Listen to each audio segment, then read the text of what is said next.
செஞ்சுக்கிட்டு இருக்கேன். குறிப்பா சொல்ல போனா என் தம்பி விஜய்க்கும் சேர்த்து அந்த வேலை செஞ்சுக்கிட்டு இருக்கேன்.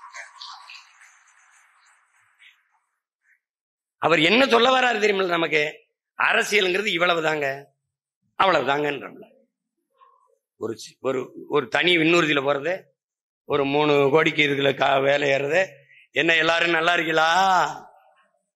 ஒரு best news reader, costly news reader. 5 ஆண்டுகளில் தண்டவாளம் போடுகிறேன் என்று சொன்னார்களே, போட்டார்களா? ஈழத்தில் மீனவர்களுக்காக குரல் கொடுப்பது நமது உரிமை இல்லையா? அதே போலவே ஈழத்திலே கொல்லப்பட்ட நம்முடைய ஈழ மக்களுக்காக நாம் பேச வேண்டியது நமது கடமை இல்லையா? இந்த செய்தி படிப்பாங்கல்ல தொலைக்காட்சியில, அதை கொஞ்சம் சத்தமா படிக்கிறாப்புல, கூட்டமா நின்று வெளியில படிக்கிறாங்க. இவ்வளவுதான். ஆன்றோர்களும் சான்றோர்களும் இருந்த அறிவார்ந்த இன மக்கள் அரசியல் செய்த தளத்தில் நடிப்பது மட்டுமே நாடாள போதும், தகுதி வாய்ந்தது என்று சொல்லுகிறதை இந்த தமிழ் சமூக மக்கள் ஏற்கிறார்களாங்கிறதா இங்க இருக்கிற பிரச்சனை.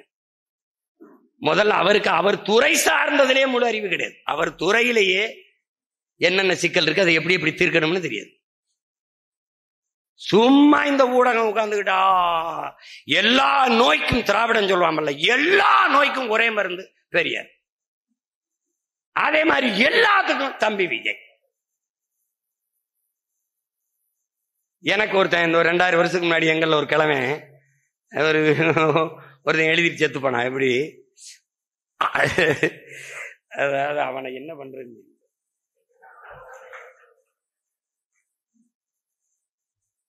மிகுதியான் மிக்கவை செய்தாரை, இப்படி சொல்றான் பாருங்க. மிகுதியான் மிக்கவை செய்தாரை தாம் தம் தகுதியான் வென்றுவிடல், எப்படி சொல்றான் பாருங்க. இந்த மாதிரி வேலைகளை செய்யறவனை நீ என்ன பண்ணணும்னாடா, உன்னுடைய பொறுமையாலும் பெருந்தன்மையாலும் வென்று காட்ட வேண்டும்ங்கிறான். இப்ப நாங்க என்ன செய்யறோம், அப்படியே பார்த்துட்டோம். இந்த பாம்பு கீரி சண்டை மாதிரி தான். அது இப்படி அடிக்கும் பாம்பு, அப்படி போகும். இப்படி அடிக்கும் கீரி, இப்படி போகும். அப்படி தவி அங்கிட்டு உட்காரும். இவர் சோர்ந்து விழுந்தோன்னே சொத்துன்னு அடிச்சு இப்படி போ. புரியுதா உங்களுக்கு?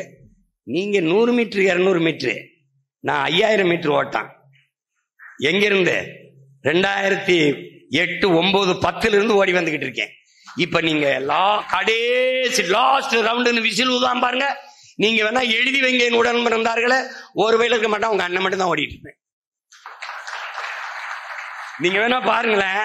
ஏன் எச்சி இலைச்சி நிப்பான், என்ன செய்யறதுன்னு அந்த இடத்துல ஓடுவான். ஒரே ஒரு மகன், பிரபாகரன் மகன் மட்டும் ஓடுவான். அந்த இடத்துல அவன் நிப்பான். நீங்க வேணா பாருங்க, ஒண்ணும் முடியாது. நீங்க பாட்டுக்கு ஏதாவது பேசிட்டு இருப்பாங்க. நீ எதை பத்தியும் கவலைப்படாம நீ போயிட்டே இருக்கணும். 2 கோட்பாடு தான் உனக்கு. எல்லாம் பெரியார், இங்க இரு. பெரியார் தான் படிக்க வச்சார், இங்க இரு. இல்ல என் தாத்தன் காமராஜ் தான் படிக்க வச்சார், என்னோட வா. சரிதானங்கய்யா? சரிதானே? மும்மொழி கொள்கை எவனோடு போ, இருமொழி கொள்கை அவனோடு போ. மொழி கொள்கை ஒரே மொழி தமிழ், என்னோட வா. சரிதானங்கய்யா? திராவிடம் அங்க நில்லு, தமிழன் என்று இங்க வா. நாங்கள் திராவிடர்கள் என்று எண்ணுகிறவன் எவனும் எனக்கு ஓட்டு போட்டுறாத, உன் ஓட்டு எனக்கு தீட்டு. இல்லை இல்லை, நாங்கள் தமிழர்கள், பிறப்பில் இருந்து இறப்பு வரை என் அடையாளம் தமிழன். நான் தமிழ் பேரினத்தின் மகன். 50,000 ஆண்டுகளுக்கு மூத்த நீண்ட நெடிய வரலாற்று பெருமை கொண்ட தமிழர் என்கிற தேசியனத்தின் மகன். தமிழர் என்று ஒரு இனம் உண்டு, தனித்தே அவருக்கு ஒரு குணம் உண்டு. அமிழ்தம் அவரது மொழியாம், அன்பம் அன்பே அவரது வழியாம் என்று எங்களுடைய தாத்தன் நாமக்கல் கவிஞர் ராமலிங்கம் பிள்ளை பாடியது போல, என் தலைவன் வருகிறான். தமிழன் என்று ஒரு இனம் உண்டு, தனித்தே அவருக்கு ஒரு குணம் உண்டு, மானமும் வீரமும் அவருக்கு உயிர் என்று உலகிற்கு காட்டிய தலைவனின் பிள்ளைகள் நாங்கள். அறிவை கடன் கொடுத்த இனத்தின் மக்கள் உலகிற்கு. அப்படிப்பட்ட உலகில் முதல் மாந்தன் தமிழன். அவன் பேசிய முதல் மொழி தமிழ். இந்த பெருமை உனக்கு இருக்குமானால் என்னோட நில். இல்லை, நீ திராவிடன் என்று நினைக்கிறவன் அவனோடு நில். இந்த கோட்பாடுதான் இங்கே போர், இந்த கோட்பாடுதான் இங்கே சண்டை.